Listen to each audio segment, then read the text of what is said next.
game story is so much more than writing. I need you to help me, man. Push forward into creating meaningful experiences that change our relationship with games. Communicate and have the same original inspiration sitting around the fire. This looks a bit more complicated. The only platform that allows us to interact directly with the medium in if you don't care about the character, nothing matters. what this incredible medium can do.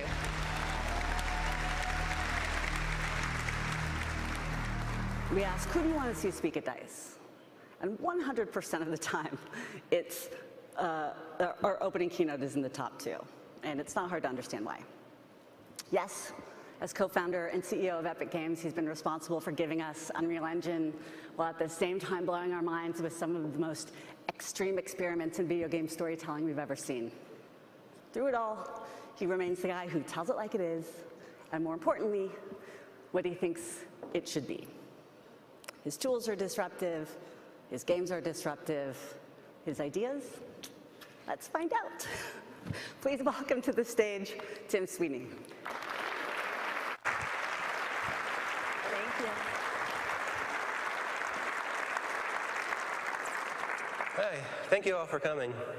When I started at Epic Games in 1991, I had this sinking feeling that I was too late, that the leading developers and publishers had already been established and that I wouldn't really have a chance. And so it's been awesome to watch over the past 30 years this industry evolve from essentially a garage business into nearly $100 billion a year global industry that's a powerhouse.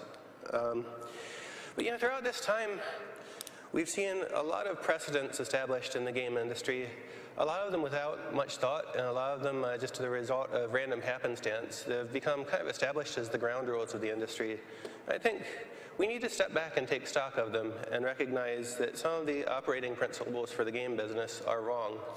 And I'd like to go through it systematically and talk about what I see coming in the next decade of gaming and how I think we need to adjust our way of thinking about games and gaming ecosystems in order to achieve our maximum potential. So the next decade, I think we're going to see a continuing trend along the lines of gaming becoming a first-class social activity. Right? In the early days, gaming was solitary. You'd plug in a cartridge into your Atari, you'd play. It would be just you alone experiencing this thing. Now gaming is primarily a social experience. People more and more are deciding to get together with their friends, and then once they're together with their friends, they're deciding what to play. They're doing this in Discord or TikTok or other chat apps. In China, they're doing it on WeChat. In Korea, they're doing it on KakaoTalk. So we've seen kind of the Western world lagging in this regard. But I think more and more we're going to see people approach gaming as a social activity first and foremost, getting together with their friends and then deciding which games to play. And so this means that gaming is going to be as much a communication platform as an entertainment experience. We're also seeing gaming develop into an economy on its own. If you look at Fortnite, Minecraft, Roblox, you see games with really vibrant user-created content ecosystems. This began as modding in the early 1990s in the days of Quake and Wolfenstein and Unreal, but it's really evolving into something that's going to be a multi-billion-dollar industry in itself. And so we really need to start thinking about games not just as entertainment experiences, but as economies where other creators can participate and contribute and have their ideas heard. And finally, because gaming is such a social and mainstream phenomena, gaming is also becoming a platform for discourse. And when a streamer jumps in and shares a political message in the context of an e-sport, or just a streamer or commentator on Reddit expresses their opinion, we're seeing gaming become more like a social network, and whether we like it or not, we're going to have to accept that gaming is now a platform for world discourse. But most importantly, the whole game business is becoming the biggest creative and social marketplace in history. I think this means that as an industry, we're going to have special responsibilities that we need to consider really deeply. And so I've tried to come up with 2 sets of guiding principles. One is the guiding principles for consumers in the game business. I think the critical thing is that a gamer should be free to engage any game with all of their friends, wherever they want, without any unnecessary friction.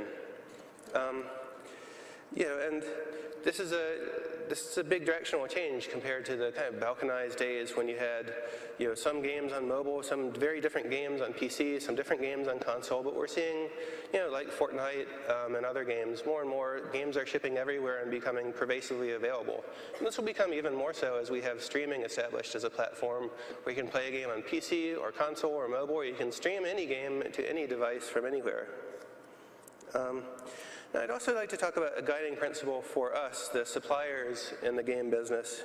I think it's critically important to competition that we all be free to mix and match platforms and engines and online services however we want, free of lock-in and free of tying of different services to different platforms in a way which forces us to accept inefficient solutions.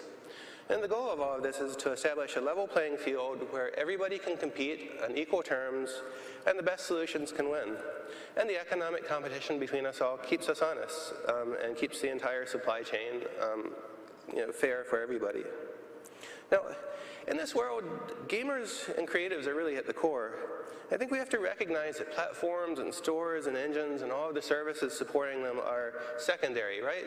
We're participants in the supply chain of game development. I think we have to recognize that undue power has accrued to many of their participants who are not at the core of the industry, but are suppliers and have used their position in control of a platform or a social outlet or other things to gain an undue and unfair share of revenues.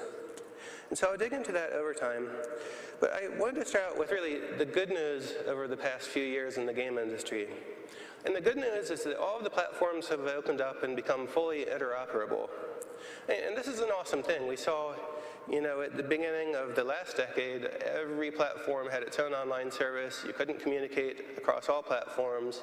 And very slowly, different platforms opened up. But Fortnite had the honor of being kind of a forcing function. It was a game that had gained such wide adoption among so many players on so many different devices that it had become a real problem that you couldn't play on your iPhone and connect to somebody on Xbox or PlayStation. And this was actually dividing up social groups, and creating fissures through actual, gaming communities and real-world social associations of players. And so, after a lot of discussions and a lot of wrangling, Microsoft and Sony and Nintendo came on board, and everybody agreed to allow full interoperability. And so now we're in a world where you can play Fortnite or Call of Duty or any of those games on any platform, connect with your friends on all platforms, voice chat with friends on those platforms, and create friends, a social graph that transcends platform boundaries. And this has been a truly wonderful thing. And if you look at the Fortnite couch experience, where you might have two players on a PlayStation playing split screen, and somebody sitting on an iPhone next to them, and somebody on an old laptop PC, all in the same game session together, it's really quite miraculous. And the numbers prove that this is the future of gaming.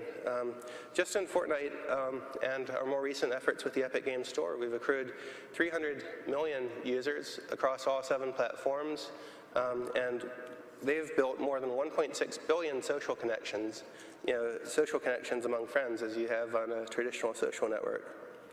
So that's a good first step. But I think the next step here is to start connecting all of the ecosystems, because we still have the problem that your Xbox Live friends are only Xbox players, your PlayStation Network friends are only PlayStation players, your Steam friends are only PC players and only on Steam, and this creates a huge chasm for interoperability. And so I think, as everybody right now is cobbling together solutions, Epic has a solution, Activision has a solution, different companies each have their own solution, each creating their own separate friend system and separate social systems. They're still unconnected.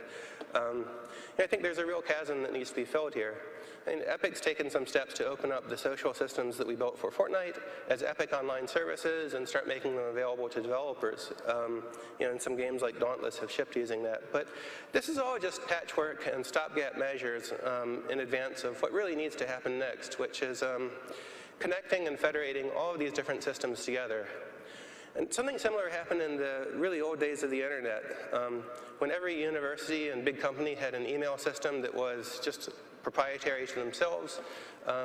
Somebody introduced the @ sign into email addresses. So now I could be Tim at Epic and talk to Tim at Microsoft or Tim at Sony, and we'd have an unambiguous way of referring to people across ecosystems. And that involved everybody with their own proprietary system agreeing to connect to everybody else's system. And they used different software frameworks, but they agreed on protocols and connected stuff up. And this critically needs to happen in gaming. You see with Microsoft, their efforts to open up Xbox Live to platforms outside of Xbox has achieved some traction. Epic's efforts have achieved some traction, but ultimately we all need to get together and agree to connect up. And one of the biggest obstacles to doing this in the past has been this. I'm sorry, it's a mind virus. This idea that publishers should own the customer or have a monopoly on the customer relationship, through some form of login and e-commerce. And that's just a bad idea. It's the opposite of the principles that Epic has built Fortnite on. The funny thing about Epic's ecosystem is you can log into the Epic Games Store or into Fortnite with a Sony account, a Microsoft account, a Nintendo account, an Epic account, a Google account, a Facebook account, a VX account from the Russian social network, and we're opening it up to more and more. And I think what we all really want and should agree that we should accept is equal access to all customers in a world with billions of users participating. And we need to give up our attempts to each create our own private walled garden and private monopoly and agree to work together and recognize that we are all far better off if we connect our systems and grow our social graphs together than if we each try to do it on our own. And the numbers bear this out too. In Fortnite, a player who plays with friends at all spends twice as much time in the game and spends more money than a player who plays alone. And a player who plays on multiple devices or plays with friends across multiple devices is plays for twice as long as just the normally socially connected people. So cross-platform, cross-ecosystem is the future, and we need to do it all for our own good. And so that concludes my talk about the good news in the industry, and now I'd like to talk about the bad and the ugly. Right, when they invited me up here to give a talk at DICE and have the freedom to say whatever I wanted, I was like, oh, like Ricky Gervais at the Golden Globes? And that panicked them. So I was like, oh, don't worry, there's nothing to worry about. My talk won't be at all funny. But I think if we try to identify the bad trend that's hurt the entire tech industry over the past decade, it's the advent of the customer adversarial business model. Right? Traditional businesses made a product, they set a price, they sold it to customers, and there was a lot of competition, and so the relationship between customers and businesses was largely a positive and collaborative one. The customer had every desire to buy the best product they could find, and every supplier had the strong incentive to provide the best product, and so the negotiation was just about price and terms.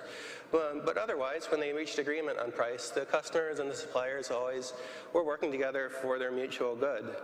But what we've had now is a massive scale development of industries that are based on adversarial business models, businesses that profit from doing customers harm. And doing their supporting ecosystem harm, including companies like us. And Facebook and Google have been one of the leaders in this trend. They give you a service for free and then make you pay for it in a form of currency that's dearer than money. They make you pay for their service in loss of privacy and loss of freedom. And that model has really pervaded the industry to the point where it gives everybody, not only the user climate, but also the political climate, an incredibly negative view of the entire tech industry. And it does a lot of collateral damage to good companies like us. I think it's really critical that we all help the tech industry transition away from these customer adversarial business models to positive ones. And just the extent to which this pervades the industry has been really scary. The other one is the establishment of these platforms, and these closed platforms in particularly, as a means of extracting unfair monopoly profits. Let's compare two payments industries. Number one is the traditional payments industry, MasterCard, Visa, PayPal, all of these systems, and the other is the Apple, Google payment systems that are forced on us in mobile games. The payment industry has undergone enormous competition and efficiency improvement over time. You can process a Visa card transaction for 2.5% to 3.5%, depending on territory. And if you break it down into where that 2.5% goes, it's generally distributed among a dozen different suppliers who each provide some slice of the service of processing transactions, whether it's the bank that's doing the clearing, or the company that's billing the customer, or the company that's providing anti-fraud services. Generally, as a merchant, you can choose and mix and match companies and suppliers from each of these different segments, and each of them competes on very vigorously to ensure you have the best rates. And despite all of that, the payment industry is very profitable. If you just look at their revenue, disregard the total amount that's paid for a transaction, and just look at their slice of the fee that they get. Many of these payment processing companies have 50% profit margins on their fee, and their fees are often 0.2% or something of the like, and so they make a 0.1% profit on processing massive volumes of transactions. And over the past 50 years of evolution of this industry, it's become incredibly efficient. Whereas the payment fees on iOS and Android are completely decoupled from any economic cost equation whatsoever. And everybody who operates a digital commerce ecosystem has a pretty good understanding of the costs. There's payment processing. The fees range from 2.5% to 6%, depending on territory and payment method. There's bandwidth involved, and CDNs, which charge 1% to 1.5%. There's anti-fraud. There's customer support. But in general, in Epic's efforts to operate the Epic Games Store at a 12% store fee, we can build a very profitable business around this, and generally the 30% business model is a result of Apple and Google marking up their actual payment processing operating costs by a factor of 5 or 6, and just pocketing that on their own. And this would not be a problem if every company had an equal opportunity to compete. What we really need in the entire gaming industry is payment processing freedom, the ability for publishers to process payments on any platform however they want, in order to choose the best solutions and let the best solutions win on a level playing field. And if we had that, then suddenly you'd see a migration of publishers away from these 30% fee payment processing methods to the 2.5% fee methods, and over time, competition would lead all of the platforms to improve. But the problem is they ban competition. Epic submitted a Fortnite to Google Play. First of all, Epic released Fortnite on Google Play, outside of Google Play, targeting Android through a web release. And we've had tens of millions of users come in that way, and it's been a successful launch. But we couldn't help but notice that software distributed outside of Google Play operates at an immense disadvantage to software distributed within Google Play. To get the application installed from a web page, instead of clicking an install button once, as on Google Play, you have to go through a really scary series of security dialogues and often rummage around in your phone and change settings just to get the application installed. And then every time an update needs to be installed, you have to go through another scary set of permission dialogues that seem almost written to scare people away from that. And so what we have in the case of Android is a fake open platform. A platform that's open in name, but it obstructs users from installing applications in such a devious way that it puts every other store at a tremendous disadvantage. And Apple's approach is different. Apple is honest about it. They say this is a closed platform. You can only distribute apps through us, and all transactions have to go through a 30% payment processing fee. And they justify that based on security reasons, but it's not really honest. The core of security on an operating system is two things. It's number one, the ability for the operating system kernel to implement permissions-based security, ensure that apps cannot do anything that users don't authorize them to do. Apple is the best in the world.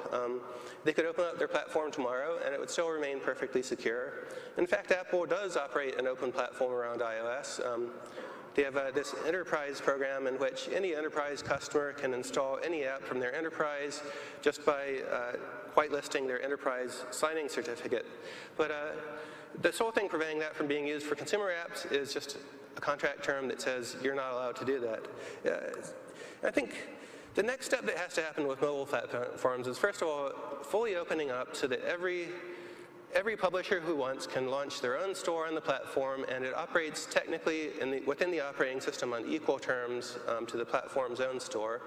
And number two, even these stores, which have massive market share, the iOS App Store and Google Play, need to open up to support publisher-controlled payment services so that every payment processor, from Xsolla to MasterCard and Visa to PayPal, can each compete on an open playing field for payments.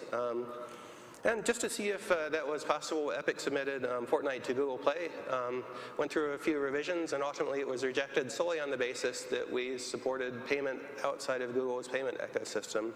And that's unfair, and that needs to change, and it will change. And I think we as an industry need to use all of our resources to ensure that all of these platforms are opened up to us as speedily as possible. So untying all of these services is really important, but another thing that really needs to happen over time is purchase portability. The huge amount of this unfair platform lock-in comes from the fact that you buy a game on one platform, and if you move to another platform from a different vendor, you no longer own the game. That digital purchase, which you thought you owned, is no longer yours because of the device you chose to buy it on. And we've already, thanks to really generous and successful efforts by Sony and Microsoft and Nintendo, free-to-play games like Fortnite now have purchase freedom across all platforms. You can buy a Fortnite item on iOS and use it on your PlayStation or Xbox, or you can buy it on your Nintendo Switch and use it on PlayStation, and that's really wonderful. But that needs to be elevated to the higher level of supporting purchases across stores. If Activision would like Call of Duty purchases to be portable between platforms, then you should be able to buy the game on Xbox and play it on PlayStation, and play it on iOS, and play it on any device that you choose to move to. I think this will make the whole gaming ecosystem more free and more friendly for users. And over time, as we see these platforms opened up, we're going to see really strong competition between stores and platforms and payment ecosystems and the dozens of different service providers who each provide supporting tools for game developers. You're talking about engine creators and online service operators, cloud services.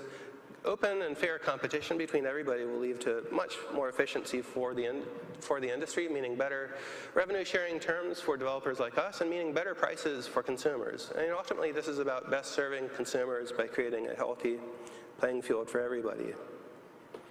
I think we also have to take an honest look at publisher business models and the areas where some of our practices have become customer adversarial over time. And the really two particular areas that stand out are pay-to-win and loot boxes. Fortnite made a brief exploration of loot boxes when we launched the initial, before Fortnite Battle Royale, there's the Fortnite Save the World PvE campaign, in which we had a bunch of randomized loot box purchasing. But we had a lot of talks about that. Some people love that way of playing. A lot of people spend a lot of money, but some people get very disappointed. They want to buy a particular thing, and so they spend over and over to buy loot boxes, hoping to get that thing, and they don't get it, and they get increasingly frustrated and develop a really unhealthy relationship with the game, where they overspend and ultimately come away disappointed. I think we have to ask ourselves as an industry, what do we want to be when we grow up? Do we want to be like this, like Las Vegas, the city we're in right now, right? It's a city full of hotels, full of slot machines, and outside all of the hotels, there are these bikini babes trying to drag people in to get them to play the slot machines. Do we want to be this? Do we want to be Las Vegas, or do we want to be worldwide, highly respected, creators of entertainment products that customers can trust? I think we will see over time, out of necessity, more and more of the highly respectable publishers will move away from loot boxes. And I don't think this is going to be a dramatic sacrifice. The most recent experience Epic has had with this was with Rocket League. Psyonix, the developer of Rocket League, joined with Epic, and we had a big talk about all of the different ways that we plan to monetize games in the futures and the shared values we have. And ultimately, we decided together to eliminate loot boxes from Rocket League. And so the week that happened, there was this massive outcry on Reddit where the people who had been really engaged in the loot box economy and felt like they were kind of the Alan Greenspans of micromanaging loot box economics and trading economics. The communities behind these things are deep. They were outraged by it, and they hated us, and they said we were ruining the game. But over time, people became happier with the game, and over Christmas, despite the game being many years old, it's at all-time peaks in terms of both engagement and monetization on a model that had been stripped completely of loot boxes and randomized purchasing. I think generally as a principle, when you're selling something, the customer has the right to know what they're buying, and we should adjust our products to do that. And we should be very reticent about creating any sort of entertainment experience where two humans competing have an outcome that's influenced by spending. It creates an unfair game with an unlevel playing field, and some games do it very well, almost deviously well. They tend to be whale-oriented, and they tend to not be mainstream.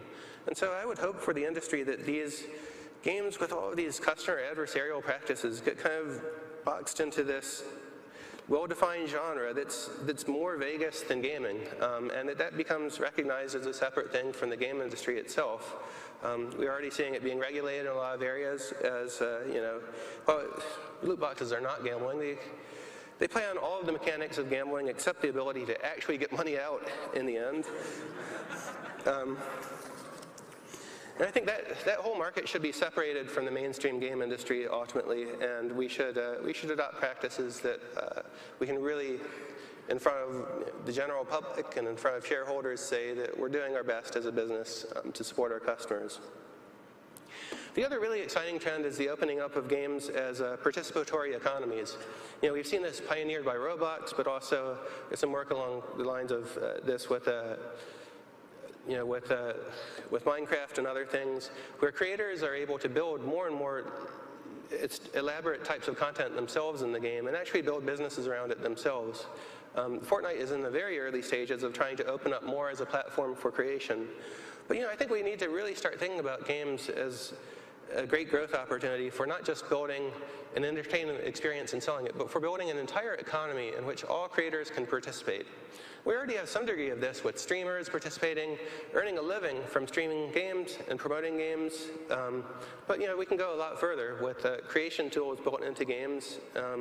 And I think that where this is ultimately heading is towards more and more games becoming open platforms for creators to build and release their own stuff independent of the company's efforts themselves. Like, the Fortnite Marshmallow concert was a huge event that was widely attended, but we would like, in the future, any musician to be able to hold their own concert of that sort without having to coordinate with us, without having to do a deal, but just be able to do that. And I think that this is the beginning of a world that moves beyond kind of traditional advertising as a way of reaching customers.